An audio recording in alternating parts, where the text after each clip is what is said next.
gis nga classe politique bii ñu yor gisuma fi ku fi subir autant d'attaques que Ousmane Sonko gisuma ko am na ñu man nga wax ne am na ñu fi dem kaso te moom demul kaso dem kaso nag kenn yéenewu kenn dem kaso du ndam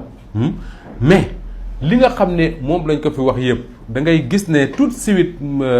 Adja que ni liñ koy wax di ko taqal yëpp nekkatul dans l'adversité politique mais beneen affaire la déglool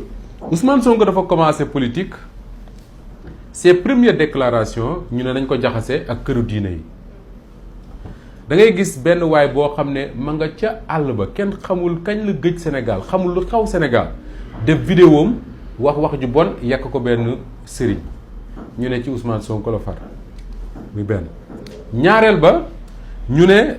Ousmane Sonko salafiste la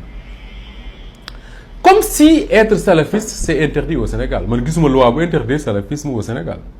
comme si boo nekkee salafiste amoo droit ne man dama bëgg a jiite Sénégal parce que sénégalais la ñu jiñ ko loolu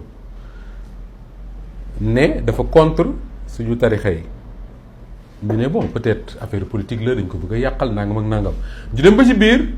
ñu ne sàcc na ci suufu xaw ma fan ba ñuy joxe xaw ma la mu nekk impôt et domaine nangam ak nangam ñu ne peut-être tout ça dans l'adversité politique mën na nekk ñu dem ba ci biir ñu jiiñ ko li nga xam ni góor gu nekk ci àdduna muy man di Moustapha di keneen ñun ñëpp ku ñu ko jiiñoon tey jiiñ mënuñu koo gën a metti mën na la jiiñ sàcc nga kii et tout mais taxaw ne da nga yàkkataan xale bu jigéen nga yor ay soxna yor ay doom ñu ne la yow da nga yàkkataan xale bu jigéen mu leer na yow sa ay doom soit dañuy seetaan YouTube wala télévision yi wala ñu ne ci Facebook wala WhatsApp wala ñuy def école di jàngi forcément dinañ yëg ne seen papa ji dañ ko jiiñ ne dafa violer xale bu jigéen loolu nekkatul dans l'adversité politique ci beneen affaire la ñu nekk ñu dem ba ci biir ñu ne waa ji rebelle jàpp benn rebelle j'ai lu tout à l'heure d'ailleurs quelqu'un mu bind lu reer mu ne procureur nag nañu respecté quoi nan la nit mën a doxee ak ay xawma lan la ay mine xawma à Dakar ak mooy rebelle bi ñu jàppoon rek seen rebelle boobu ñu ne jàpp nañ benn rebelle tout de suite nga gis gars yi def le lien entre moom ak Ousmane Sonko même avant ñuy jàpp loolu depuis les manifestations de mars 2021 gisoon nga ñu doon wax ne